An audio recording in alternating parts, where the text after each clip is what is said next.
JB Ngunyan, ang nainot, pirming nanginginutan.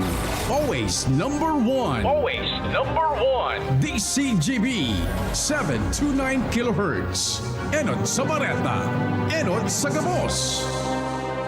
Alas 5:05. Alas 5 ng hapon, oras na para aramon ang mga maiinit na bareta kanal daw na maruluwas sa aga sa mga periodiko, radyo asin telebisyon. Enot na madadangog ngunyan sa DZGB Bareta alas 5. Mga bareta ngunyan para sa aga. Enot na tinipon sa DZGB Newsbase. DZGB Bareta alas 5. Kaiba ang field reports kan Mega Force Patrol. Hali sa iba-ibang parte kanalbay asin kabikolan. Ngunyan, uya ang sa idong tagapagbareta.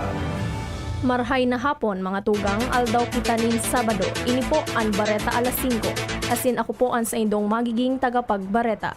Ako po si Jasmine Baloloy. Detalles kan darakulang bareta sa lado nasyonal. Dai akseptado kan National Anti-Poverty Commission ang ipinaluwas kan National Economic and Development Authority o NEDA na basehan kan 64 pesos budget sa pagkaon sa laog kan sarong aldaw kan mga pobreng Pilipino. Sa bagong Pilipinas ngayon, sinabi ni NAPC Secretary Lope Santos III, target din da na maibabaan level kan kapobrehan sa single digit bago matapos ang termino ni Presidente Ferdinand Marcos Jr. Gusto kan NAPC na magkaigwanin de kalidad na buhay asin makabakal ang publiko nin tamang pagkaon na may kalidad. Sa ibong kaini suportado ninda ang sagiraray na pag-review kan NEDA asin Philippine Statistics Authority sa poverty threshold asin magkaigwanin komprehensibong konsultasyon para maaraman ang nababagay na tabang kan gobyerno sa mga pobreng sektor. Dapat na pag-adalan ang aldawan na sweldo kan mga obrero asin ibagay ini sa pangangaipos sa pagkaon.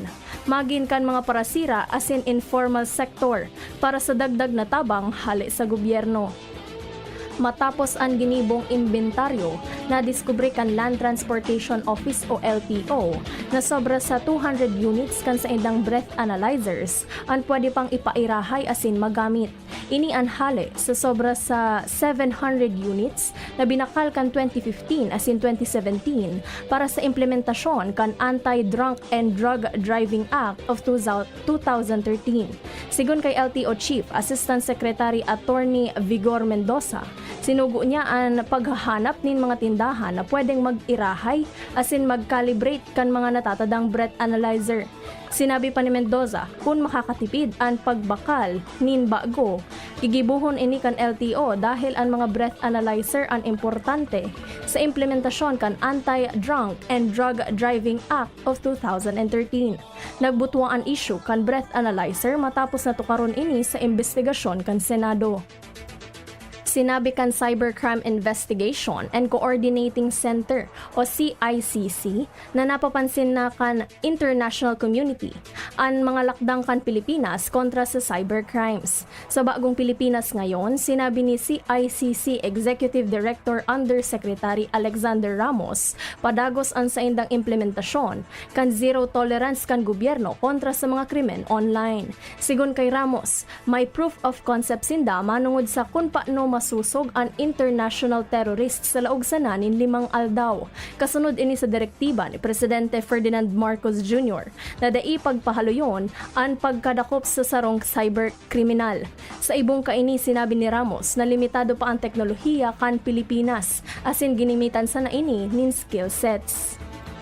Nag-abot na kasuhapon sa Pilipinas ang panibagong batch nin mga Pilipino hali sa Israel na apektado kan kariribukan sa pag-ultanan kan Israel asin grupong Hamas. Sigon sa Department of Migrant Workers, nasa 39 na overseas Filipino workers asin sarong aki ang nag-abot sa nasyon sakay kan Etihad Airlines Flight EY424. 38 digdian caregivers asin sarong hotel worker. Ang mga OFW, an kusang nag-avail kan repatriation program kan gobyerno sa paagi kan DMW, Department of Foreign Affairs o DFA, as in Overseas Workers Welfare Administration o OWA. Sindaan makakaresibi nin tabang pinansyal na nagkakantidad nin 75,000 pesos kada saro hali sa Action Fund kung sain an ahensya asin iba pang tabang hali sa gobyerno. Sangunya nakapag-uli na ang gobyerno nin kabilugan na 1,147 OFWs puon kan mamakot ang kariburibukan kan Israel asin Hamas kan Oktubre 2023. Sa nasabing numero, 850 ang hali sa Israel, 289 sa Lebanon, 6 sa West Bank asin 2 sa Gaza. Naglansar ang Bureau of Soils and Water Management nin Firstright mobile app para sa mga parauma. Sigun kay Dr. Gina Nilo, ang director kan DSWM, initanganing mapadali ang pagtaon ng rekomendasyon sa kung anong klaseng abono ang gagamiton sa pananom. Importante ang nasabing app para masiguro na tamang klaseng amount asin tamang timing sa pagbugtak ng abono. Sa laog nin 10 minuto, makakapag-generate na ang app nin crop asin specific fertilizer asin ang recommendation. Kaipuhan mo nang mag-agi sa soil testing ang sa indang daga gamit ang soil test kit hali sa BSWM na itataonin libre. Pwede man ining ma-download kan libre sa Google Play Store asin pwedeng gamiton maski offline o warang internet. Nagtutubod ang Presidential Anti-Organized Crime Commission o PAOCC na dai nag-aagi sa mga komersyal na transportasyon si dismissed Bamban Tarlac Mayor Alice Guo kan magluwas ini paluwas sa nasyon. Sigun sa PAOCC, wara nin anuman na record sa mga commercial vessels na pandagat magin sa eroplano na pangaran kan dating alkalde. Napag-arama na puon kan Hulyo, nagluwas na si Guo sa nasyon asin nagpalipat-lipat sagod kan Agosto 18. Presenteng pigi-imbestigaran pa kan PAOCC kung paano nakahali si Guo paluwas sa nasyon. Nagtutubod ang Presidential Anti-Organized Crime Commission na bako sa China ang planong destinasyon ni dismissed Bamban Tarlac Mayor Alice Guo kan magdulag ini paluwas sa nasyon.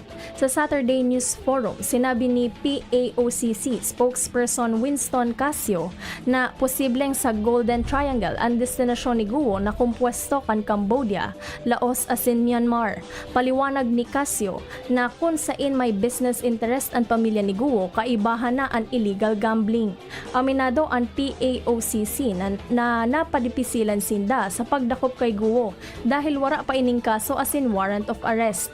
Tiwala naman ang PAOCC na si Guo ang nasa Indonesia pa kung kaya nagre-request ang nasyon in blue notice sa Interpol para sa lokasyon asin aktibidad ni Guo.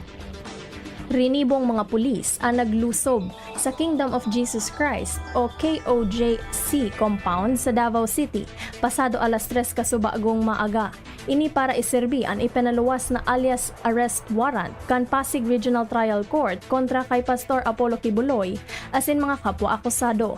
Si Kibuloy ang nahahampang sa kasong child abuse, sexual abuse asin human trafficking. Ipinabasa mismo ni Davao Regional Director Police Brigadier General Nicolas III sa Legal Counsel kan KOJC na si Attorney Israelito Torion ang kopya kan warrant of arrest. Sinabi ni Torre na 2,000 na mga pulis ang sarabay na naglaog asin naghanap sa laog kan 30 ektaryang KOJC compound. Pig-inggan ni Torre ang Legal Counsel kan KOJC na sa korte na sana magreklamo kung sa hiling ninda illegal ang sa indang operasyon. Kinumpirmar ni Executive Secretary Lucas Bersamin na pinatawan 18 bulan na suspensyon kan Malacanang si Abra Vice Governor Maria Jocelyn Valera Bernos. Ini dahil sa direktiba ni Bernos na i-lockdown ang sarong ospital kan kasagsagan kan COVID-19 pandemic. Si Bernos ang nagserbing gobernador kan Abra kan nasabing mga panahon. Ang suspensyon, ang abuse of authority sa irarom kan local government code.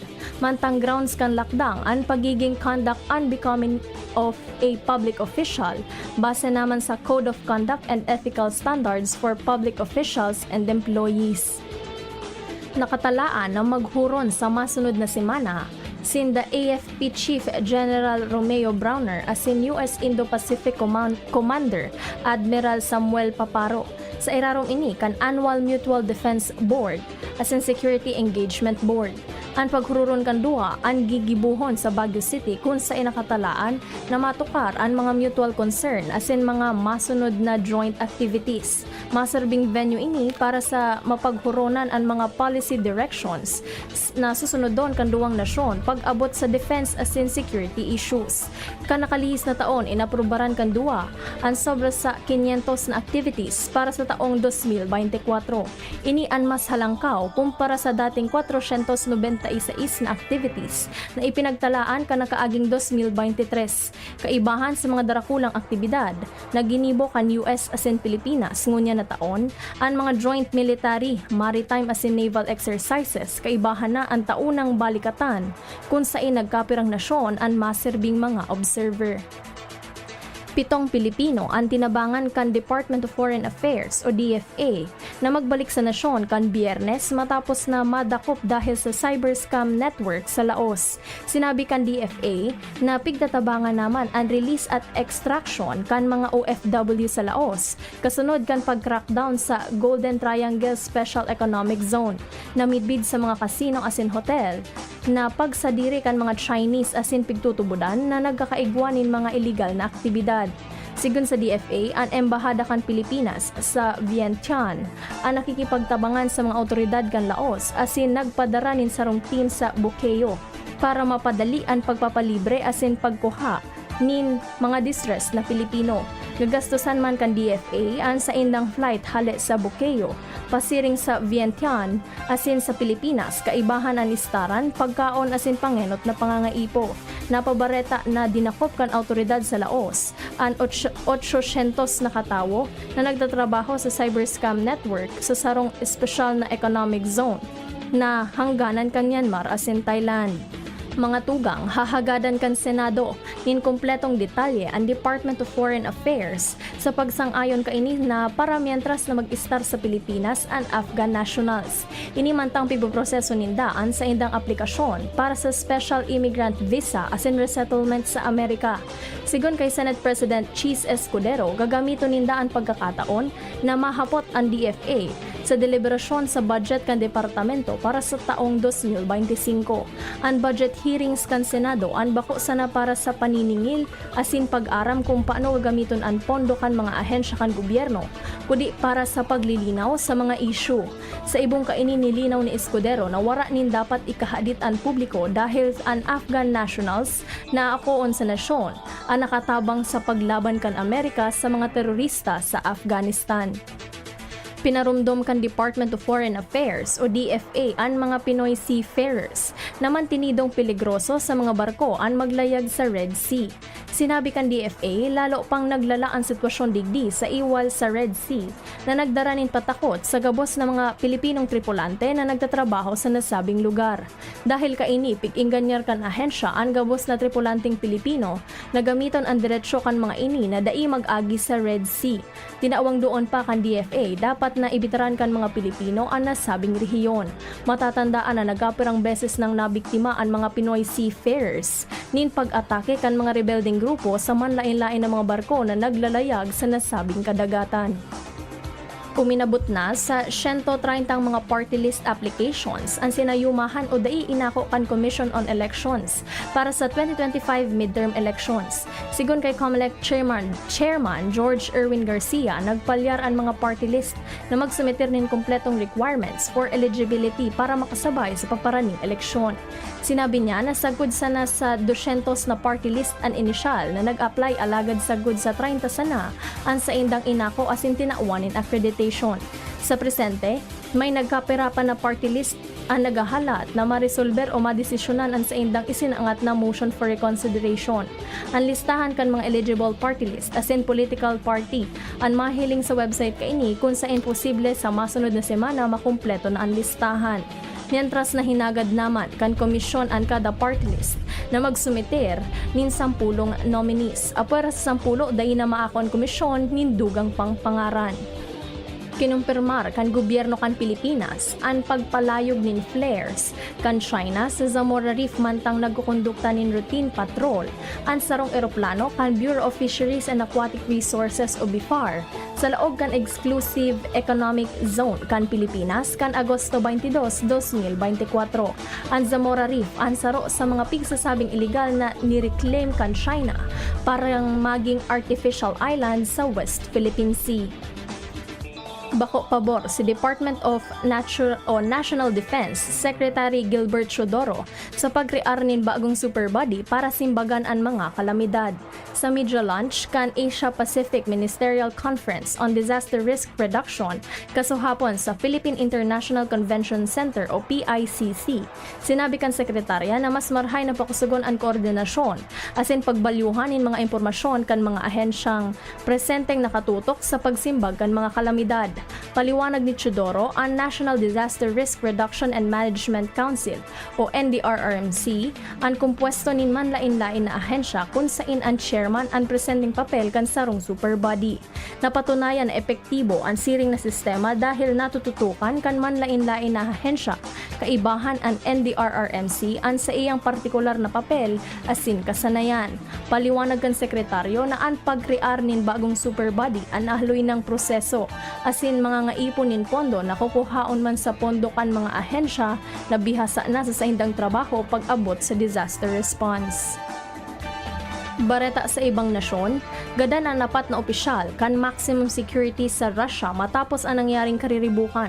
Ang mga inmates ang nagpamidbid na kakampi kan ISIS kung saan nagibo panindang mga hostage. Makaskas na rumisponde ang mga miyembro kan Russian Special Forces asin gabos na mga bihag na napalibre sa penal colony na makukuha sa banwaan kan Surovikino.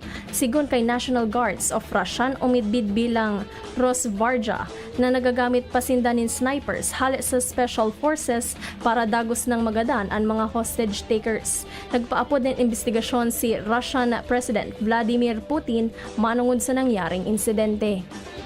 Yan po ang mga detalyes kan mga darakulang Bareta ngunyang Sabado. Sa pangaran kan mga nagsururat kan Bareta, Mar de la Cruz, Angel Mustaza sa Newsbase, MJ Jaresco sa Social Media Department. Sa lado teknikal, nakaibahan ta dyan si Sir Nems Flora asin sa IT si Sir Jerome Nico Martinez. Ako po ang sa indong tagapagbareta. Ako po si Jasmine Baloloy. Salamat kan sa indong pagantabay.